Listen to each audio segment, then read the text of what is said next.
Human Resource Manager here. We are also hoping she will also extend another job.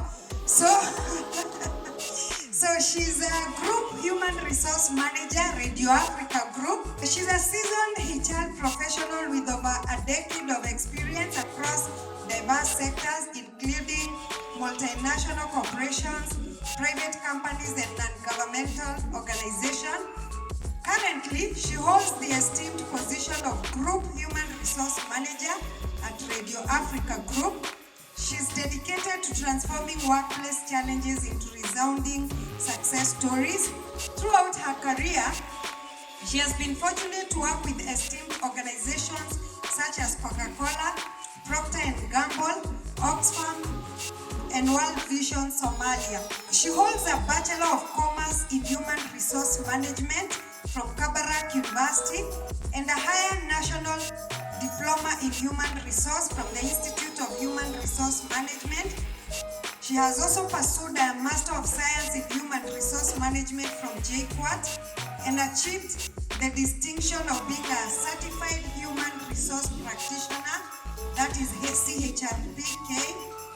Beyond that, she is deeply passionate about human resource, advocating for healthy living, mental wellness, and women's support. She firmly believes that establishing equal opportunities in the workplace and fostering a diverse work environment are pivotal in attracting and retaining highly productive employees. Ladies and gentlemen, let's put our hands together for CHRP Jemima Gordon.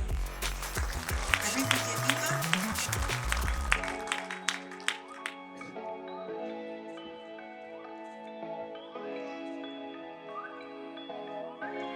Good afternoon. Good afternoon again. For me, I've been enjoying myself, learning from different people. And just to mention, I think the person who was making the lineup made a mistake because, lawyers have the senior counsel and the counsel. So who am I to speak after the senior counsel? So in HR, we also have those. So Lillian is my senior counsel. So I'm happy to see you and humbled. I'm actually even fearful to speak because I am seeing my parents. Long time when you were growing up, everyone who was your elder was your parent. I don't know about today, but I mean, because I'm the older days. So these are all my parents who have shaped me to what I am today. I'll start by my story.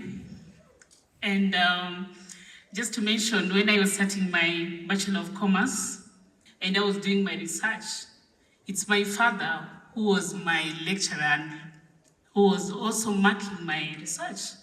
And I'd like to challenge parents here. Do you even know what your children or students are reading and are taking as their projects? Because my father was the first-hand supervisor before I could meet my school supervisor. So he led me through to that, and I used to present before him, before I go to the lectures. And when I get there, I used to thrive. I was asked to speak about what is a career and how can parents also help their students or children? What is your role as the parent?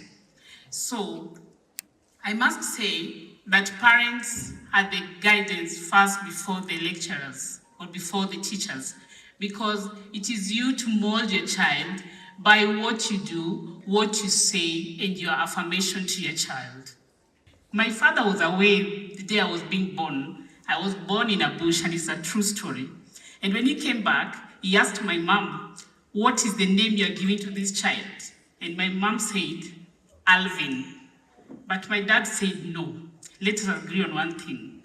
Those days, there was no human resource managers. It was personnel managers. And he said, "I am going to name this child Jemima." Jemima is our personnel manager. She's a hard worker.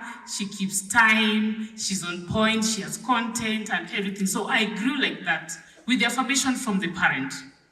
So he saw the manager when I was just 1 week old. I am honored today to speak and just to encourage each other that nothing is impossible, even as parents.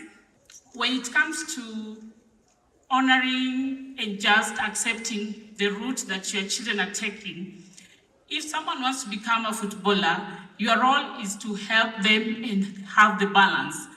At Radio Africa, I must say that ZTEC has been a beneficiary in terms of internship.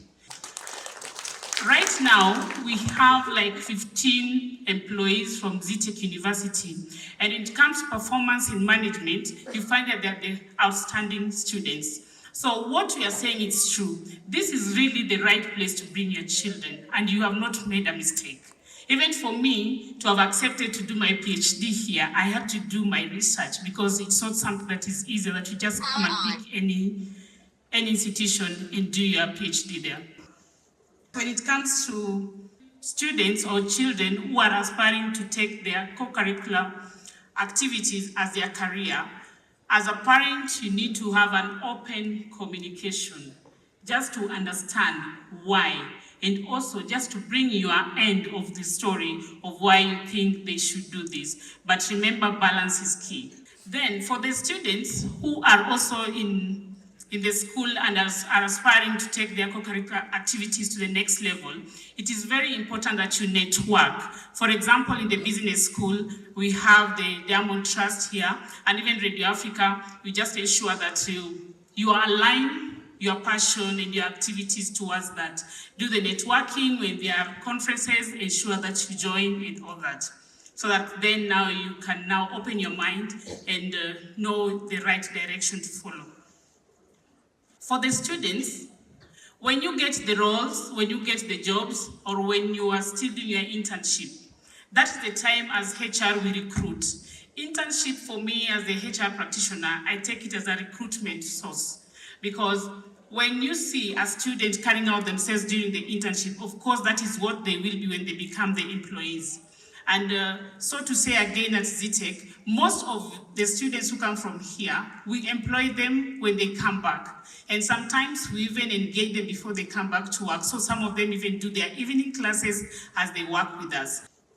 When children or when students demonstrate a passion and talent for their co-curricular activities that could potentially turn into careers, it is important that we embrace that.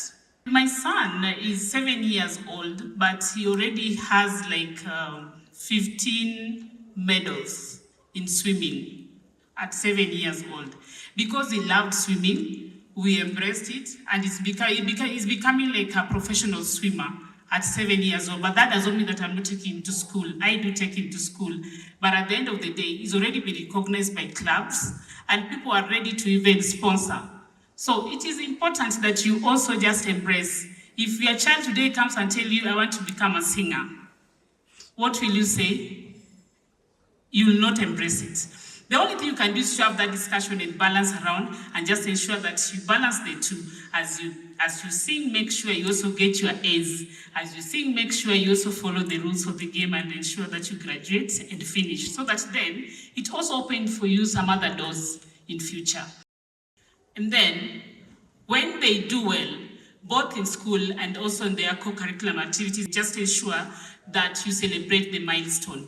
Recognize them and celebrate the milestone. Just don't ignore, because this is not academic, I don't celebrate. This is academic, I will celebrate, so that they know the importance of the two. I'll just stop by saying that as parents and as students, and even for those who are just here to graduate in the few months to come, this is something I normally say. You are the creator of your own results. You create it by what you say, by what you do, and how you do it. If today, as a student, you get an internship opportunity, or you get a role to do, it is important that you do it with a lot of dignity, with positivity is key, and commitment and consistency is very key.